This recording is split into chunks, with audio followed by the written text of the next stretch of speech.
ऐसी ऐसी टेक्निक्स बताऊंगा जो कि मैंने खुद यूज करी थी इन्हें करने के लिए। गारंटी के साथ बोलता हूं जो मैं इस वीडियो में बताऊंगा वो अगर आपने फॉलो कर लिया ना फिर मैं तो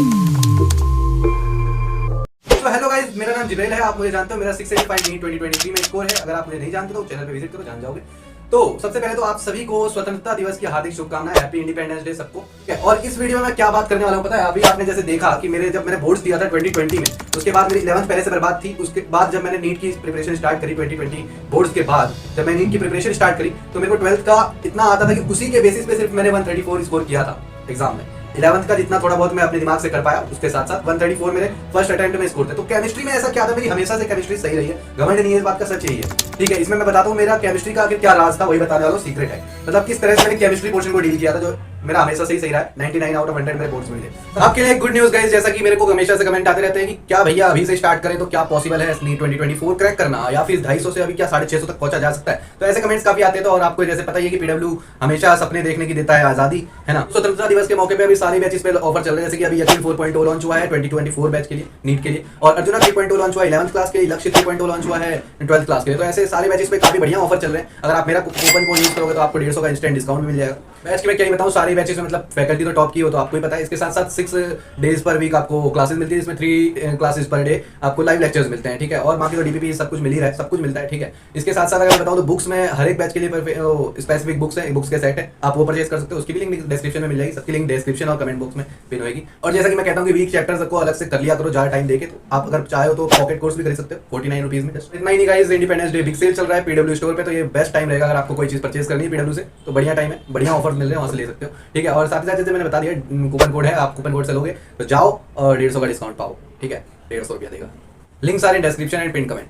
सबसे पहले मैं थैंकफुल हूँ अपने स्कूल टीचर का, अशोक नेहरा सर थे मेरे स्कूल में केमिस्ट्री टीचर, क्योंकि उन्हीं के नोट्स को मैंने बोर्ड्स के लिए पढ़ा था। सिर्फ उन्होंने जो नोट्स कराए थे ना उन्हीं को पढ़ा था। एनसीईआरटी भी मैं उस टाइम कम पढ़ता था, थोड़ा ही पढ़ा था, थोड़ा बहुत ही, लेकिन ज्यादातर मैंने उनके नोट्स को पढ़ा था। मैं इसलिए कह रहा हूँ कि उन्होंने नोट्स में सब कुछ करा दिया था और बहुत बढ़िया से कराया था। ऐसा नहीं है कि मैं कोई हाइप बना रहा हूँ नोट्स का, ऐसा नहीं है, सच में रियलिटी है। और एक बात बताऊँ गाइस, उन नोट्स में और कुछ नहीं था, पता है क्या था? एनसीईआरटी कोई क्रिस्प फॉर्म में करा हुआ था। कभी सोचा है कि जो टॉपर्स होते हैं, भी देखा हुआ नीट टॉपर्स होते हैं, जाते 12th,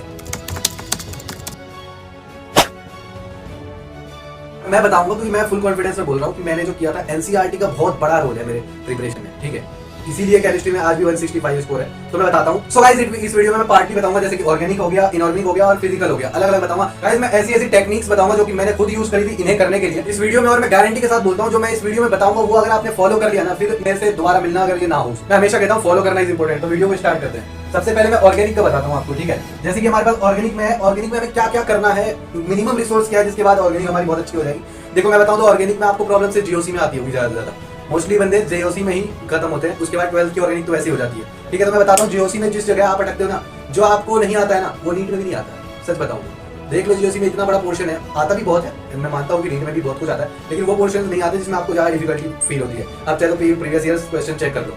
तो ऑर्गेनिक में मैं 12th की मेनली बताता हूँ कि 12th को मैंने कैसे किया था। 12th के चैप्टर्स में ज्यादातर क्या है, नेम रिएक्शन बहुत इंपॉर्टेंट होती है, ये आपने भी देखा होगा। तो मैं ऐसे करता था, 12th का ऐसे एल्काइलाइड चैप्टर मैंने स्टार्ट किया तो उसमें क्या करता था, शीट्स बनाता था एक अलग तरह से। कैसे? जैसे एल्काइलाइड ऊपर लिख दिया, है ना। अब इसमें स्टार्टिंग से क्या क्या है, इसमें स्टेप वाइज चीजें हैं, जैसे प्रिपरेशन हो गया, उसके बाद उसकी रिएक्शन हो गई, ऐसे ऐसे। तो सबसे पहले मैं वही करता था, मतलब रिवाइज करने के बाद नोट्स मैंने पढ़ा, मतलब लेक्चर लिया, नोट्स किया, उसके बाद रिवाइज कर लिया, अच्छे से याद भी हो गया, लेकिन अभी पूरी तरह से कंफर्म नहीं हो। तो मैं उसका जब टेस्ट लेता था खुद से, खुद के एनालिसिस के लिए, तो मैं ऐसे शीट बनाता था, रफ शीट, जिसमें प्रिपरेशन लिखा, उसकी रिएक्शन लिखी और भी रिएक्शन लिखी, जैसे जैसे उसमें दे रखा है ना चैप्टर्स में एनसीईआरटी में, वैसे वैसे लिखता था। ऐसे मैं शीट बनाता था बहुत बार रफ में। ठीक है, तो इससे बहुत अच्छे से याद हो गया था। मैं ये टेक्निक शेयर करना चाहता था, इसलिए बता दिया। चाहे तो आप कमेंट में कर देना, मैं इस पे एक प्रॉपर वीडियो बना दूंगा। ऐसे कर सकते हो, रफ शीट में आपको रिवाइज करने के लिए उसे लिखना है, आराम से याद हो जाएगा, बता रहा हूँ मैं। एक बार ये मेथड फॉलो करके देखना, मजा आ जाएगा, सच बता रहा हूँ, केमिस्ट्री बहुत बढ़िया हो जाएगी ऑर्गेनिक के अंदर। इसके अलावा मतलब मिनिमम सोर्सेज क्या है वो बताता हूँ। जैसे कि ये तो मैंने एक टेक्निक बताया, इसके अंदर आपको करना क्या क्या है, मिनिमम जो हो जाएगा। आपको लेक्चर लिया ना आपने, जैसे लेक्चर तो समझने के लिए लेना पड़ेगा आपको, अगर नहीं आता है तो लेक्चर लिया, उसके साथ नोट्स बनाए होंगे, है ना।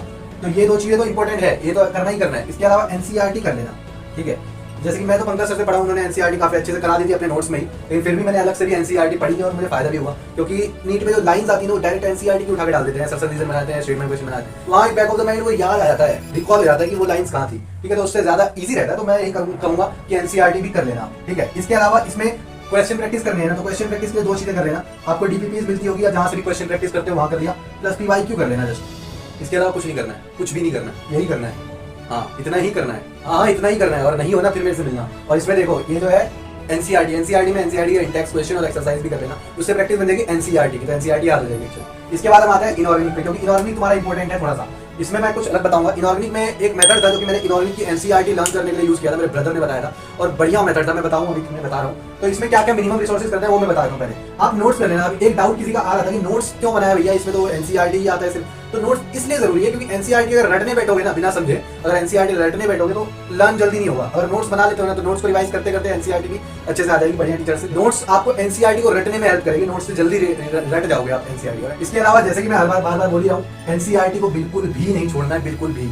एनसीईआरटी इसकी बायो की तरह रट जानी चाहिए। समझना तो है, ऐसा नहीं है इसमें समझने वाला कुछ नहीं है, आपको लेक्चर जब करोगे तो आपको वो भी समझ में आएगा, लेकिन एनसीईआरटी की लाइंस रटनी है आपको बायो की तरह, ठीक है। तो एनसीईआरटी बहुत अच्छे से कर लेना। और इसमें मेरे भाई ने एक मेथड बताया था, ब्रदर ने मेरे, वही मैं बता रहा हूँ जो अभी मैंने बताया था कि मैंने लास्ट टाइम ये किया था, मतलब जब पेपर आने वाला था ना उस टाइम ये किया था। उससे पहले मेरे को एनसीईआरटी याद नहीं थी और मैं सोचता था कि कैसे याद होगा इतना सारा। उसके थ्रू मैंने कैसे किया पता है, मैं डेली जो पढ़ता था ना, जैसे एनसीईआरटी का पहला वो एस ब्लॉक पढ़ा, ठीक है, तो जितना मैंने पढ़ा फर्स्ट डे पे, अगले दिन सेम चीजें स्टार्टिंग से रिवाइज करता था। पहले तो स्टार्टिंग में सब कुछ सारी लाइंस रिवाइज करनी पड़ी थी क्योंकि मेरे को याद नहीं था, लेकिन इसी को मैंने फॉलो करते गया। 15 दिन के अंदर मेरी केमिस्ट्री में इनऑर्गेनिक वाला पोर्शन मेरे को ऐसे रट गया, सच कह रहा हूँ। 15 दिन के बाद मेरे को लगा कि पता नहीं ये जादू हो गया, सच बता रहा हूँ। मेरे को उससे पहले लाइंस याद नहीं थी और उसके बाद मेरे को अच्छे से पूरी एनसीईआरटी केमिस्ट्री में इनऑर्गेनिक वाला अच्छे से लाइंस याद हो गई थी, और इसीलिए मैंने इसको सीक्रेट हैक कहा, यूं नहीं बोल रहा हूँ, ठीक है। तो ये एनसीईआरटी करनी है, आपको नोट्स करना है। इसमें भी क्वेश्चन प्रैक्टिस के लिए आप डीपीपीस कर सकते हो और साथ ही साथ पीवाईक्यूज कर लेना, ठीक है। पीवाईक्यूज जैसे केमिकल बॉन्डिंग में इंपॉर्टेंट है, वहाँ पे सीखने को बहुत कुछ मिलता है पीवाईक्यूज से, जेई का भी कर सकते हो आप, ठीक है। तो ये कुछ चैप्टर्स में पीवाईक्यू बहुत इंपॉर्टेंट है और कुछ में नहीं भी है, तो आप छोड़ लीजिए, ठीक है। मैंने तो ऐसे किया था, मैंने बता दिया। अब देखो ये इनऑर्गेनिक में था, दो मेथड मैंने अलग से बताया, ध्यान रखना ये बहुत इंपॉर्टेंट है, अगर इसको फॉलो करोगे। तो आते हैं फिजिकल पे। फिजिकल में आपका पहला डाउट यही होगा कि फिजिकल की एनसीईआरटी पढ़े या ना पढ़े। और एक मैं बात बताऊं, आपके दो दर्द है ना, वो यही होगा, एक फिजिकल एक फिजिक्स। अभी मैं बताऊं इसका क्या रीजन है, क्योंकि आप एक चीज मिस कर देते हो, दैट इज न्यूमेरिकल पोर्शन। कहीं ना कहीं आप उसे हल्के में ले लेते हो, क्योंकि देखो फिजिकल में क्या है पता है, नीट में जो आता है ना फॉर्मुला बेस्ड आता है काफी। आजकल एसएसएम रीजन और स्टेटमेंट वाइज क्वेश्चन भी आने लगे हैं, उसके लिए अलग बताऊंगा, लेकिन इसमें मेनली तो यही है ना कि फिजिकल में जो भी आता है वो फॉर्मुला बेस्ड आता है। तो इसमें जो फॉर्मूले हैं वो आपको कैसे याद हो। मैं तो ऐसे करता था कि मैंने तो स्टार्टिंग में पहले फॉर्मुला शीट्स बनाए थे, लेकिन मेरे को उससे ज्यादा फायदा नहीं होता था, क्योंकि मैं उसे बार बार रिवाइज नहीं करता था, करता भी था उतनी ज्यादा याद नहीं होता था। मेन जो मेरे को फायदा मिला है वो इसके क्वेश्चंस करने से मिला है। अगर आप इसके क्वेश्चंस करोगे ना फिजिकल के चैप्टर्स के, जितने ज्यादा क्वेश्चन करोगे फॉर्मुला अपने आप रट जाएगा। और उसको भी अलग तरह से करना है, मैं बताता हूँ। जैसे कि आप कोई क्वेश्चन कर रहे हो, हमें फॉर्मुला याद ही नहीं आ रहा है, उस टाइम जब क्वेश्चन कर रहे हो आपने नोट्स भी रिवाइज किया लेकिन फिर भी याद नहीं आ रहा है, तो जिस टाइम याद नहीं आ रहा है उसी टाइम जाकर फॉर्मुला को पहले देख लो, अच्छे से देख लो और फिर उस क्वेश्चन को करो। नहीं होता है तो उसके सॉल्यूशन को देखो। ऐसे अगर आप करोगे ना हर क्वेश्चन, तो क्वेश्चन के साथ साथ आपको सारे फॉर्मुले याद हो जाएंगे। मेरे को ऐसे ही हो गया था, ठीक है। उसके बाद मेरे को फिर बार बार फॉर्मुला शीट रिवाइज करने की जरूरत नहीं पड़ी। स्टार्टिंग में मैंने किया था, फिर बाद में तो ऐसे ही किया था, हो गया। इसमें क्या मिनिमम रिसोर्सेज है वो बता, जैसे कि इसमें भी यही है, सबसे ज्यादा तो इंपॉर्टेंट इसमें नोट्स होते हैं। हाँ, इसमें एनसीईआरटी नहीं बोलूंगा मैं, वो सबसे ज्यादा इंपॉर्टेंट, इसमें नोट्स ही बोलूंगा, क्योंकि टीचर जो क्लास में कराते हैं वही आता है, कि वो सिखाते हैं किस तरह के क्वेश्चन आने और उसको किस तरह से टैकल करना है। तो सबसे ज्यादा इंपॉर्टेंट तो इसमें नोट्स है भाई, नोट्स को अच्छे से करना, क्लास नोट्स क्लास के लेक्चर्स के साथ लेना। उसके बाद नोट्स के बाद आपको एनसीईआरटी बाद में बताऊंगा, पहले क्वेश्चन प्रैक्टिस बहुत इंपॉर्टेंट है। क्वेश्चन प्रैक्टिस जरूरी है, ठीक है। क्वेश्चन प्रैक्टिस जरूरी है। क्वेश्चन प्रैक्टिस के लिए फिर से आप डीपीपीस कर लेना जो मिलती होंगी, नहीं तो आप जो प्रैक्टिस मॉड्यूल या फिर जो भी यूज करते हो आप। डीपीपीस मैंने की थी, मैंने इसीलिए लिखता हूँ डीपीपीस। उसके अलावा डीपीपीस के अलावा तो फिजिकल में आपको क्वेश्चन प्रैक्टिस में डीपीपीस करना है, पीवाईक्यूज करना है। अब देखो इसमें एनसीईआरटी करें कि नहीं करें उस पे बात आती है। तो क्वेश्चन अगर ये है कि एनसीईआरटी करना है कि नहीं करना है, तो ये इसमें बताता हूँ। देखो फिजिकल में देखो आपको एक चीज समझाता हूँ। एक इतना बड़ा पोर्शन है, एक इतना बड़ा पोर्शन है, सच बता रहा हूँ भाई, ये है 120 से 150 नंबर का, ये हो गया 30 नंबर का, 30 प्लस नंबर का, यहाँ से मान लो। सच बता रहा हूँ भाई, आप इसके लिए ज्यादा टेंशन होते हो, जबकि आ रहे होते हैं 100 से भी कम। रियलिटी बता रहा हूँ, देखो इसमें ऑफेंड होने की बात नहीं है, आपके मार्क्स कम आ रहे होते हैं, लेकिन फिर भी आप इसके लिए ज्यादा टेंशन ले रहे होते हो, तो ये गलत है। देखो इस पे जाओ ना, पहले इसको कर लो, उसके बाद यहाँ पहुंचते हैं ना। मतलब जो ज्यादा इंपॉर्टेंट है पहले हम वो करेंगे ना, पहले हम नोट्स करेंगे, पहले हम क्वेश्चन प्रैक्टिस करेंगे अच्छे से, उतने उसके बाद हम एनसीईआरटी फिजिकल की देखेंगे। मैंने इनमें नहीं बोला है कि बाद में करना है, इनमें तो स्टार्टिंग से ही रखनी है आपको, लेकिन इसके लिए मैं स्पेशली बोलूंगा कि अभी एनसीईआरटी को उतना मतलब मत करो। एनसीईआरटी के आप वो कर सकते हो, क्वेश्चन इंटेक्स क्वेश्चन कर सकते हो, क्वेश्चन से क्वेश्चन प्रैक्टिस ही होगी और कुछ नहीं। और ऐसा नहीं कि एनसीईआरटी करने से कोई नुकसान होने वाला है, फायदा ही होने वाला है, बट प्रायोरिटी होनी चाहिए। पहले आपको इतना तो आना चाहिए ना, ये तो यहीं से आ जाएगा आपको नोट्स और क्वेश्चन प्रैक्टिस, यहाँ तक पहुंचो, उसके बाद ये करना। इसमें मैंने जैसे कि मैं बताऊं तो मैंने क्या किया था, मैंने फिजिकल में कुछ चैप्टर्स किए थे, जैसे कि सॉलिड स्टेट्स काफी अच्छे से किया था, स्टेट्स ऑफ मैटर किया था, और मैंने इक्विलिब्रियम नहीं किया था, वो थर्मोडायनामिक्स उतने अच्छे से नहीं करी थी, मैंने उनके पास क्वेश्चंस करे थे और कुछ नहीं। तो यही है, कुछ चैप्टर्स इंपॉर्टेंट है फिजिकल में भी, बाद में उसके मैं वीडियो बता दूंगा तो कौन से चैप्टर्स करने हैं, बस यही है, ठीक है, इतना करना है। सच में गाइस आपको विश्वास नहीं होता है, सच बता रहा हूँ कि काफी बार पूछते हो क्या ये इनफ है। हाँ ये इनफ है भाई, मैंने यही किया था और मेरे देख लो 165 आ रहे, मैंने यही किया था, इसके अलावा कुछ नहीं किया था। और सच में यही है, मिनिमम रिसोर्सेज यही करना है, मिनिमम क्या यही करना है, इतने में ही हो जाएगा आपका, बढ़िया से देख लेना, इतने में ना होना है उसके बाद मेरे से पूछना। यही है, ये बताना चाहता था सीक्रेट है। मैंने आपको यहाँ पे एक टेक्निक बताई, इसको बहुत ज्यादा इंपॉर्टेंट है, देख लेना। मतलब जिस तरह से मैंने इसको किया था ना ऑर्गेनिक, काफी ईजी हो जाएगी। इसे ऐसे ये वाला और भी इंपॉर्टेंट है, इनऑर्गेनिक की एनसीईआरटी मैंने किस तरह से करी। तो गाइस इस वीडियो में मैं यही बताना चाहता हूं, आप लोग ना काफी वीक फील करते हो। पहले मैं ये बता दूं, आप लोग कमेंट जैसे करते हो तो उसमें मेरे को डिमोटिवेशन वाली वो आती है कि आप बहुत ज्यादा डिमोटिवेटेड रहते हो यार, डरे रहते हो, क्यों इतने वीक क्यों रहते हो? जो नीट की प्रिपरेशन कर रहा है ना, ऑलरेडी वो एक फाइटर है, ठीक है, हर कोई नहीं कर लेता, सच बताऊंगे। आप बस कंसिस्टेंटली मेहनत करो ना यार, डरना किस बात का है?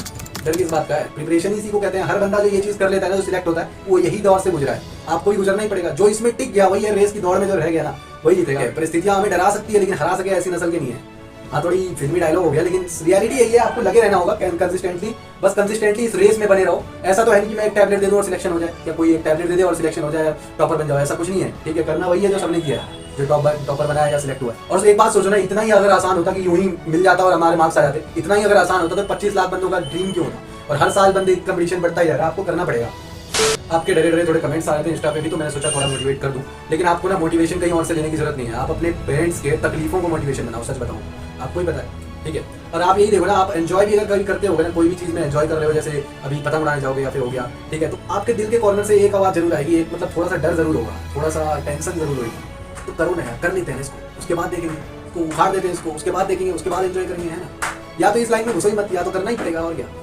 तो चलो, मोटिवेट तो मैंने बहुत कर दिया। और एक, जैसे कि मैं लाइक करने के लिए बोलता नहीं हूँ, लेकिन एक चीज मैं जरूर बोलता हूँ इस वीडियो में ही, मैं वही बोलूंगा कि जो मैंने बताया है, अगर आपको 1% भी लगता है कि हाँ ये तो सच में इम्पोर्टेंट है, तो मैं गारंटी करता हूँ कि जो ये मैंने बताया, इसको अगर कर लिया ना, बस इतना ही कर लिया, बहुत अच्छी केमिस्ट्री हो जाएगी, सच बता रहा हूँ। मैंने जो किया इसी से किया, इसीलिए मैं इसको कह रहा हूँ कि ऐसे करना है, ठीक है। और भी आप लोगों के वीडियोस देखते हो मुझे पता है, लेकिन एक बात जरूर याद रखना कि वीडियो देखो तो उसमें जो चीज़ है, अगर आपके दिल से एक आवाज़ जरूर आएगी कि हाँ ये तो गलत कर रहा था भाई, तू इसको कर ले यार, ये तो सिलेक्शन में कहीं ना कहीं असर तो डालेगा या सिलेक्शन नहीं होगा, ठीक है। तो अगर ऐसी जो आवाज़ आती है ना यार, उसको कर लो, ठीक है। तो मैं यही कहूँगा कि फॉलो कर लो, जो भी वो बताए और वो बेनिफिशियल है उसे फॉलो किया करो। वीडियो देखने से कुछ नहीं होगा, ये पढ़ने से ही सिलेक्शन होगा, वीडियो देखने से सिलेक्शन नहीं होगा। ये वीडियो में बता दी, इसमें सब कुछ बता दिया, इसको बस कर लेना, ठीक है।